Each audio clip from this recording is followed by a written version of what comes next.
Сонымен армысыздар қадірменді Егемен ТV парақшасының оқырмандары, көрермендері.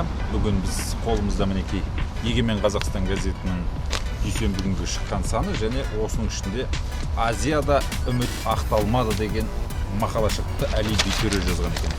Осы мақалаға тоқталып өтсек деген ой бар менде. Елдос біздің енді Егемен ТV парақшасының тұрақты эксперті маманы десек болатын шығар. Елдос Сапарғали келіп отыр. Сонымен бүгінгі жалпы мына бақтың ішінде Елдос осы Азияда ойындар туралы сенен біраз сұрасам болады. Мына биылғы біздің көрсеткіштеріміз өте нашар.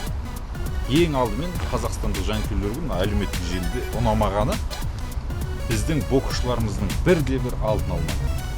Осыған жалпы қалай қарайсыз? Жалпы Азияда осы қандай жарыс биылғы біздің антирекордымыз ненің кесірі деп ойлайсыз? Енді ең алдымен айтатынымыз, енді Азияда ойындары қазір жыл өткен сайын өзінің мән мағынасынан айырылып, енді жалпы алғанда бір беделінен жыл сайын айырылып баратқандай, шынын айтқанда. Ал біздің боксшылар бірақ оған қарамастан Азияда да өзінің алдыңғы қатардағы держава еліміз ғой бокста. Бірақ дәл осы Азия ойындарында көрсеткен көрсеткіші өзің айтып отқандай өте нашар. Бұл енді ешқандай қисынға келмейтін нәрсе деп ойлаймын. Сосын жаңа бұрын Қайраттың футболшыларында мынандай бір мақал болған екен. Динамо Киевтен жеңілсең жеңіл, Спартактан жеңілсең жеңіл, бірақ Пахтакорға жеңілме деген. Сол сияқты бұл жолы Өзбекстаннан қалып кеттік қой. Өзбекстаннан біз Олимпиадада жеңілгенде бәлкім бір кездейсоқтық болды ма деді, бірақ Мырзағали Айтжановтың өзі де айтты ғой, енді осы жол мықты дайындықпен барамыз, 5 боксшымыздың кем дегенде бір 3-4 алтын алады дегенде бір енді сенім болды ғой, нақты айтқанда. Бірақ бірде-бір алтын алмау деген Азия чемпионатында ол өте төмен деңгей. Жалпы мен ойымша негізі қазіргі кезеңде осы бір нақты көрсетіп берді деп ойлаймын. Өзбек боксы бізде қазіргі асыға алшына түсіп тұрған мойындауымыз керек.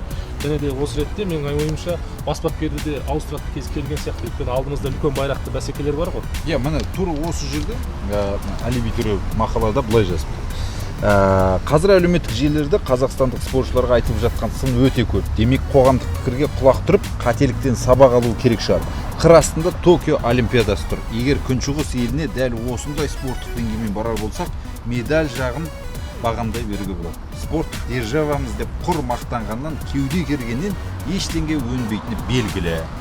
Уәде бергіш, бірақ спорттағы нақты жағдайдан бейхабар спорт функционерлерімен қоштасатын уақыт әлде қашан жеткен сияқты деп тұрып жазды. Енді, шынымен де уже былай көрсетті ғой, енді жарыс бұл деңгейімізді көрсетіп берді. Бокс біздің қашанда тек қана Азия ойындарында емес, Олимпиадада жүлде салып жүрген спорт түрі ғой біздің.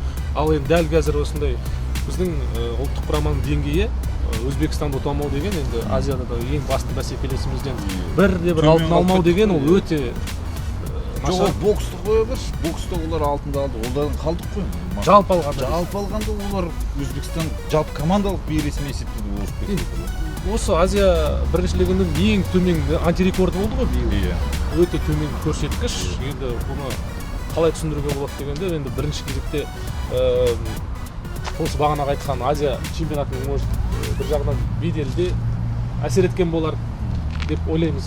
Өйткені біздің де мықты спортшыларымыздың біразда неткен жоқ, қатысқан жоқ. Енді ең бастысы маған бұл Азияда да жалпы өзіме ұнағаны бұл Алексей Луценко бар ғой.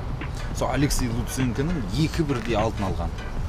2 бірдей алтын жекелей сынға қатысты. Бір алтын, ертесіне тағы да топтық бәсекеге қатысты. Одан да алтын алды.